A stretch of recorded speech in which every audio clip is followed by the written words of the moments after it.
Hot damn and holy balls, my friends, do I have some serious news for you. So let me summarize the new changes coming to Helldivers 2 as quickly as I can. Arrowhead recently said that they were pumping the brakes on new content so that they could focus on fixing issues and bringing us greater quality over quantity of content. Since then, I'd say they've been doing a pretty good job, but it wasn't quite enough to bring the majority of the player base back. But today, that is about to change. We've got a huge overhaul coming on the 6th of August called Escalation of Freedom, which brings new enemies, missions, strongholds, and a whole new difficulty altogether. 2 days later, we have a smoking new Warbond bringing 3 new weapons, armors, skins, and a massively requested armor passive. So without further ado, my name is BigWynter, and let's dive right in. Starting us off, the brand new difficulty Super Helldive will be available as soon as Escalation of Freedom drops. The community has been requesting more challenging levels for a while now, and Arrowhead have answered our prayers. This new difficulty will of course feature a greater number of enemies and higher spawn rates in general, but we have a few new features also dropping that add to the challenge. First of which are a variety of brand new enemies. So far, we've got 3 new Termin enemies revealed, and I wouldn't be surprised if we see more in-game, as the devs specifically said they haven't revealed everything. The first new enemy is a fan favorite from Helldivers 1, the Impaler. This creature looks like a turbocharged charger that will be able to summon 3 huge tentacles to cut off escape routes and to cut up Helldivers. You can either defeat the main body or attack the tentacles to make a quick getaway, but best of luck in either case. Next, we actually do have a new charger variant, the Spore Charger. Shrouded in fog, much like the Bile Spewers, these bad boys will barrel out of the fog to shiver your timbers. And finally, from the Terminids, we have the Alpha Commander. Like a Brood Commander from the Russian Olympic team, this menace will be a handful by itself, but will also summon even more menacing enemies than the typical Brood Commander. Now on the automaton front, there is a brand new rocket tank which will fire both directly at you as well as launching a mortar barrage to attack you from behind cover, which sounds absolutely abhorrent. We've also been warned that there are more automaton changes, and from the gameplay reveal, it looks like the Jetpack Boys have formed a posse, so keep your eyes peeled out there. In addition to new enemies, we also have new and larger facilities for the bots and Terminids, as well as new missions to go with them, which we have been promised comes with greater in-game loot rewards, which is intriguing. So far, the only new mission we've actually had confirmed is where we must escort a Terminid larvae to extraction. During this mission, the larvae will scream and attract its kin, which is a really cool mechanic. Also from the trailer, we saw some close-ups of the automaton processing plants where they'll mince up the residents of human colonies, so I wouldn't be surprised if we have a shutdown mission for these, as well as missions to destroy these new super large outposts for bots and bugs. Some quick points here before we jump to the new Warbond. We've also got a new spooky swamp map, we're getting some social menu improvements, and there's a new failsafe to help Helldivers who get kicked from missions. Previously, if you were kicked or griefed, you'd lose everything. Now, if you're kicked, you'll be able to spawn back into your own hosted version of that mission, and you'll keep all the XP and items that the team gathered, which is really cool and comes into effect the 6th of August. But what's not cool is the new Freedom Flame Warbond. And I don't mean it's bad news, it's actually awesome and completely themed around heat and fire. Starting us off, what we're all interested in, I'm sure, are the new weapons. Last Warbond, we only got 2 new weapons, but here we have 3. First of which is the new SG Cookout, which will join the slug-based shotgun family and fire out incendiary pellets, which is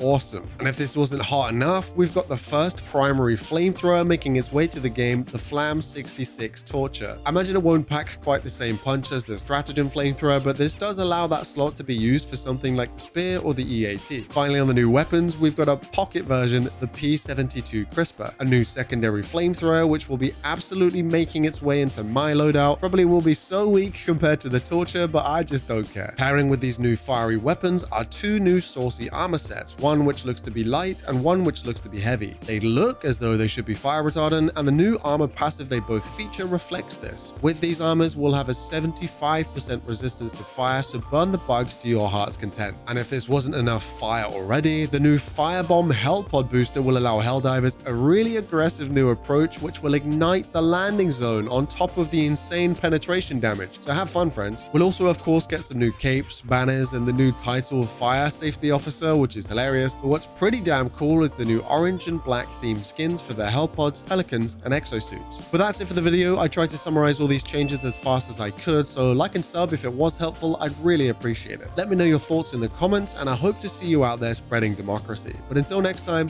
take care and much love.